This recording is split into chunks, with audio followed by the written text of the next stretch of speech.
work truck that we'd been using there, and I started up and moved it around to the other side of the house, and I climbed on top of it. And my head was out of the fog. I could actually breathe.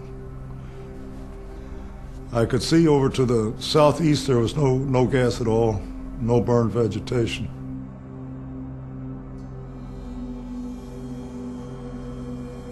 But I was getting mighty nervous, because I'm watching those guys try to come right through the middle of that wreck where the gas is the worst. There's twisted metal everywhere. So they could come 150 yards either way and come through with no obstructions. I knew my dogs were getting sicker and sicker.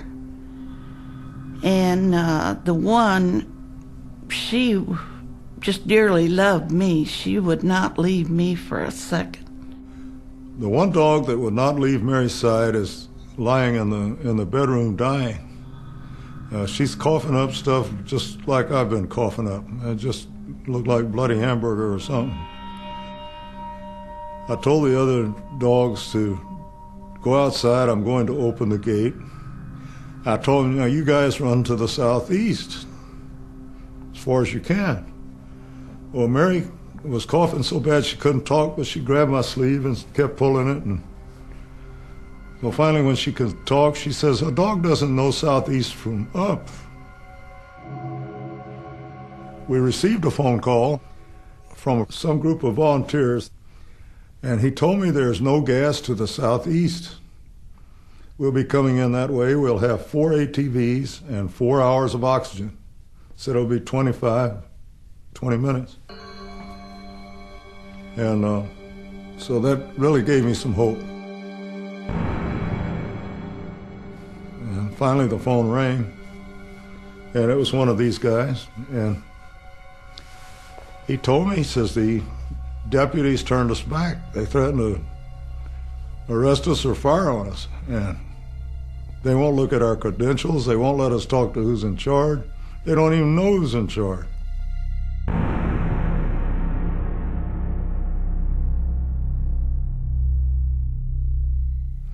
Yeah, I was out of options. Everything I had tried did not work. At this time, I thought I'm probably dying, but I'm not going to. No way I'm going to die. And I'm starting to cough up nasty looking bloody stuff. Mary was pretty bad off at this time and barely breathing. Are we going to get any help here or not? Yes, sir. Yeah. Did you close your windows and shut off the air? Yes, we've done all that. Okay. We've been waiting over 4 hours. Yes, sir. Are you coming or not? Yes, just that the train is in the way, and that's the reason why it's taking long.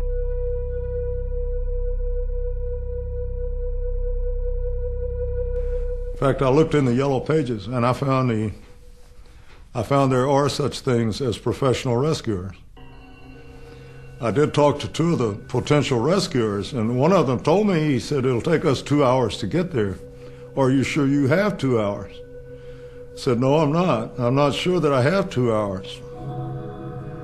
Can't you do it faster? He said, no, we have to go in by helicopter. And I said, well, the sheriff's department won't let anybody in. He says, we don't care about that. He says, if we come to rescue you, we'll rescue you, but if you're going to be dead, who's going to pay us? I said, well, let me call you back.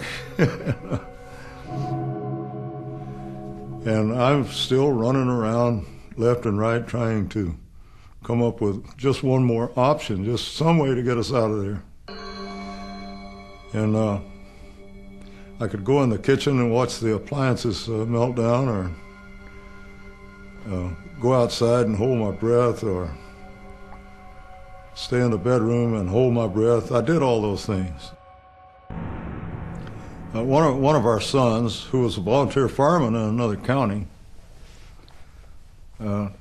was en route somewhere and just happened by and heard this on the radio. This is Charles Hill. Yes, sir. Mom and Dad, are they okay, or? We are having a hard time getting to them.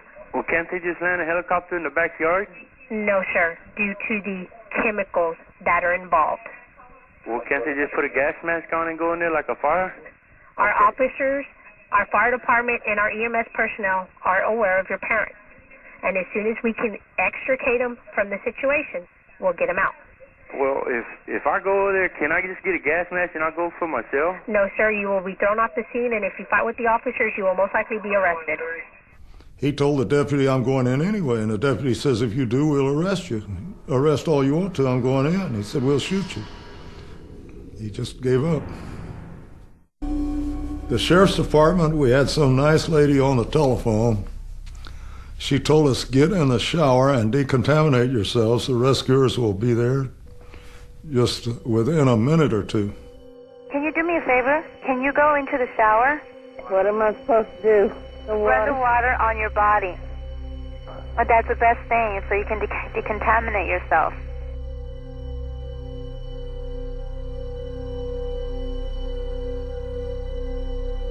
So in sheer desperation, I knew better than to get in the shower. I knew better than that. I knew better than to turn off the air conditioner. I was so desperate, I did it anyway. Big mistake. Big time mistake. I drug Mary to the shower, just turned the water on and got her soaked, and climbed right in behind her and soaked myself. My brother-in-law, I didn't even disturb him. Because I'm thinking this is the stupidest thing I've ever done. I can't believe I'm stupid enough to do it. Because with the introduction of that moisture to that room and no AC to pull it out, within 1 or 2 minutes, all the mirrors, all the windows start getting a green haze on them and a different odor, hydrochloric acid. Oh boy, this is really the end, you know. All the pale areas of my skin were all burned. In some cases, the skin came off. I know my husband, he was trying to keep me awake, and I was real sick. Well, Mary stopped breathing, just gave up, wouldn't breathe anymore. I had to force her to breathe, to give her CPR. This must have gone on for maybe 45 minutes, I'm not sure.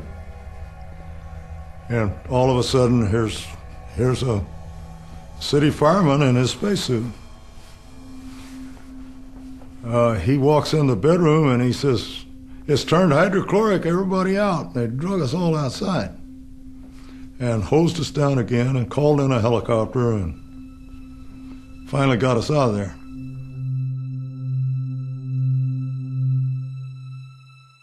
One of the firemen asked me, does anybody live in this house down the road here?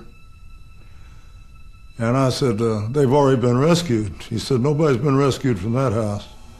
At that point, I knew they had to be dead.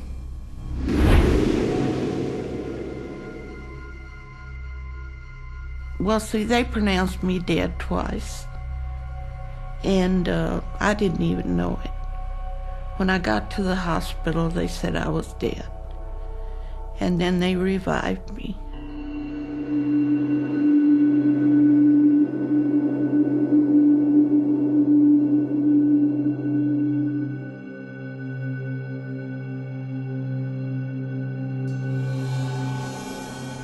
My wife and myself and that one dog are the only living things that survived in that area.